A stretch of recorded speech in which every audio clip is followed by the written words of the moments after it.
Come here now, girl.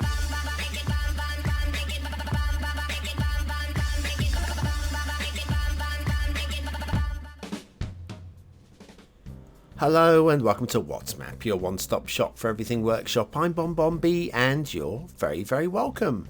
Well, the image down below is a very, very low grade indeed, for reasons that will become obvious shortly, because it is actually an expanded thumbnail to fill the full screen.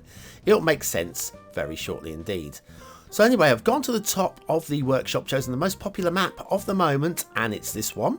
It's Gothikel-City by Gothikel, and it happens to be... It's my first map. That's right. So I saw this, I thought, do you know what, that looks kind of interesting. Looks a bit rough around the edges with the hills, but actually that might be really good texturing and a really good city build area. Interesting river, taking up most of 25 tiles. It seems really nicely laid out. Good plans. So anyway, I loaded up the map and was faced by, yes, the block of death. The whole thing was broken. We had this last week and I've decided from now on, if we've got one that doesn't load, then I'm just not going to review it.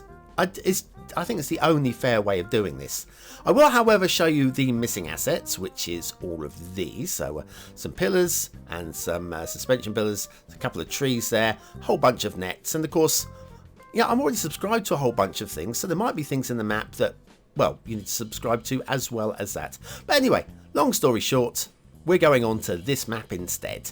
Now, this isn't my first map. This is a quite glorious looking real-life terrain party style map based on an area in South America. Now, not often we get to go to South America, and not often we get a really good mountain map. And this, I think, fulfills both of those. Well, it certainly fulfills the South American part of the deal.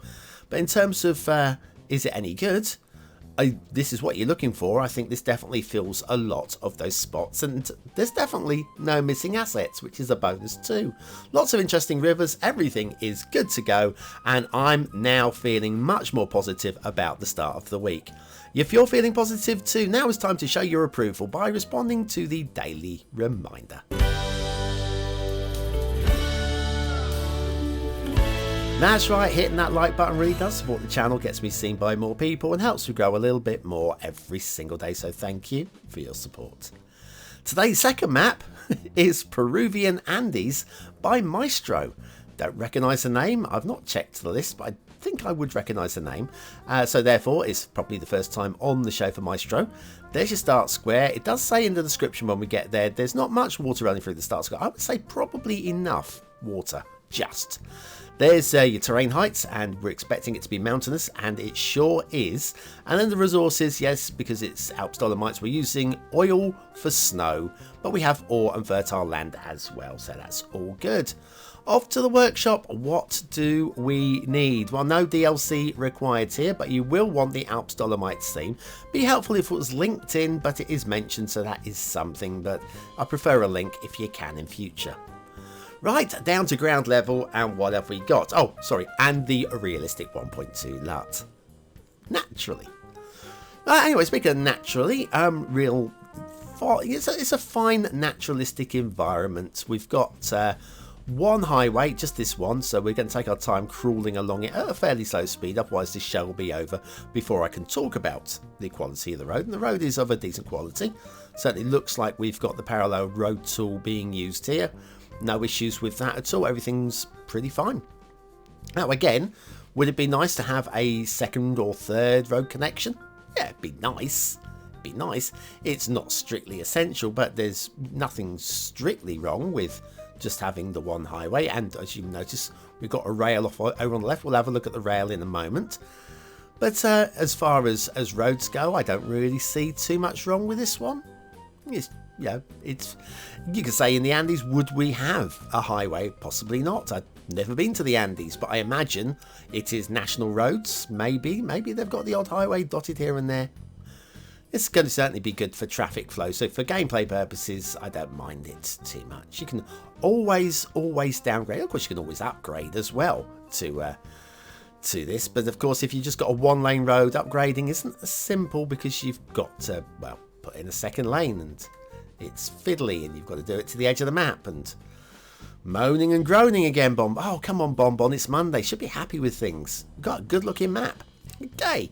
Right, anyway, if we pull back, this is your start square environment, which looks sort of like that. Turn on the side, maybe. And we have an asset of the day, and this is very slick. Run from a creator we've not seen for a little while, so it's good to have them back. And it's the Soviet War Memorial, Budapest, Hungary, by Raccoon. I'm sure Raccoon used to have their name spelt in all capitals, and now it's like properly spelt, which is, I guess it's progress. I don't know, I think I quite like the all capitals. Anyway, long story short, time for factoids, because factoids. On this day, March the 9th, Ernest Bevin, the Minister of Labour in Britain during the Second World War, was born in the year of 1881. He was one of the most influential politicians of his age and was considered the architect of the welfare state. His education, however, was short, and he left school at the tender age of 11. Don't really mind you saying that, looking at some of the politicians we've got around us these days. I think maybe a few of them left at the age of 11 or younger, or didn't go to school at all. Sorry, shouldn't talk about politics on this show. Soviet War Memorial, Budapest, Hungary, by Raccoon. Today's asset of the day. Right, so anyways, let's head off, have a little look at the rail. Going to have a few grumbles with the rail. Probably going to spot them coming. Here we go. Trees on the line. Pretty much all the way up the line. All the way. Not just overhanging, but actually growing out the rails.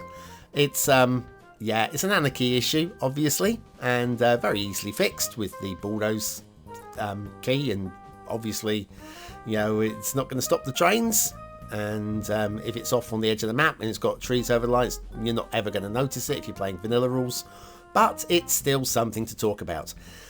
Are we talking a bit uppy downy? Well, we're not talking about roller coaster, but we aren't strictly realistic. But again, does it matter in context of the game? If you're playing for realism, you might want to do something with the rail, especially getting rid of the trees.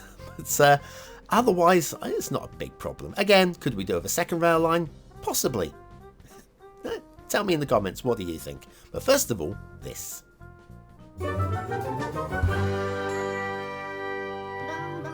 Have you ever wanted to create a snow scene in your summer city, but you're not interested in buying the Snowfall DLC? Then you need the Beginner's Guide to Snow Without DLC by BonBonB. Click the information button now.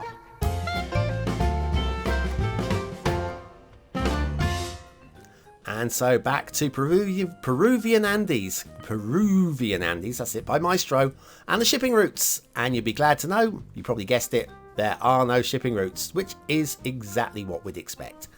And then off to the water flow. We have rivers coming down from the mountains. They are realistic style, which is good. Are they realistic? We'll have a look at the rivers a bit later on.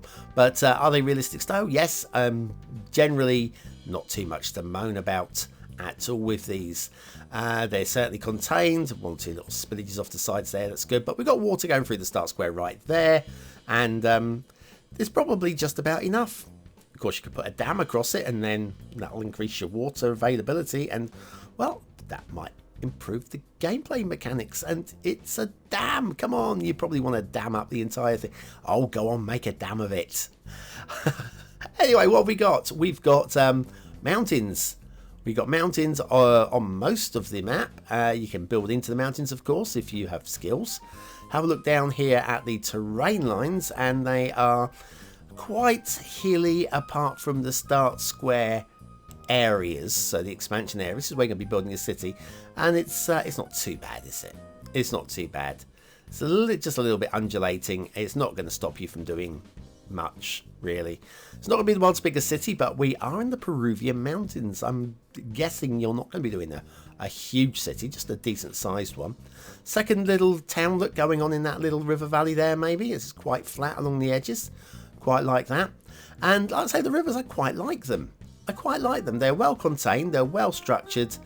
Probably could do with tapering off a little bit here. It's just like a huge amount of water all starting at once. And that's the case with all of the water spawn points.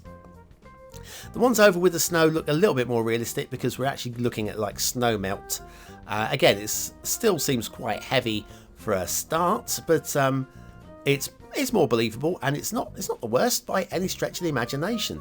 So there we are. And of course the theme, Mr. Miyagi's Alps Dolomites theme, is amazing and really does help those of you that don't have your Snowfall DLC have snow in your cities. It's very, very slick. Now I'm going to say that the tree placement is not the most exciting. I would rather see like a few more trees actually in the valleys. So let me do a little bit of tree painting here. Just to, again, this is a very quick flash job here. It's a 60-minute map fix style flash job really. So yeah, just where the water runs, maybe a splash more of the trees there. The flatter areas, of course, as well, where the trees are more likely to get a grip of the environment and not being on the cliff edges along there. You probably see a few trees up there as well because the elevation isn't too high, and yeah, tapering away as you get towards the top of the mountains, where there's going to be fewer trees at the top of the mountains, especially big mountains like these. So anyway, that I think looks a little bit better.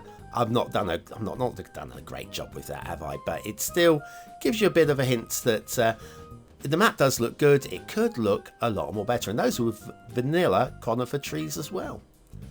Anyway, what do you think of this map? Is it a 1-star map? Is it a 5-star map? Is it somewhere in between? Your vote really does count. We use it at the end of the month for the Viewers' Choice Top 10.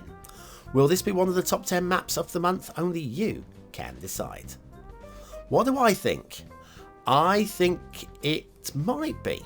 I think it might be. Just scraping around in those lower areas. Not a huge amount of build area, and I know a lot of you guys like that. Anyway, aesthetically, I like it. I don't love it. I like it. I can't quite go to a 4th star because I think there's a whole lot more that could be done to really make this pop. But I'm going to go for a high 3. It's a well deserving of a nod. There's some good work gone into this. 3 stars for aesthetics. Detailing it's not great. I think if there wasn't trees underneath the rail, we could have gone to a 3rd star. But the trees under the rail means that we've kind of got to drop it down to a high 2. Going 2 stars for detail. Gameplay potential for what it is, it's fine. I'm not massively excited by it. I think there's a lot more that could be done with it, but it's playable. I can't call it broken. I'm going to call it 3 stars for gameplay. But again, if you're looking for a mountain map, it'll be much higher than that for you. So Peruvian Andes by Maestro. That is quite a striking start to the week, and certainly a little bit better than the one we had to turn our back on at the start of the show, which is a shame because I figured that one would have scored much higher for gameplay and possibly would have scored great for aesthetics as well.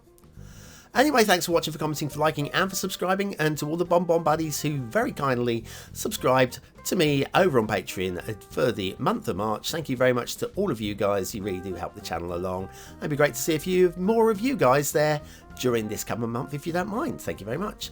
And I'll be back tonight with a little bit of Project Cars 2 over on BonBonB 2. Thanks for watching.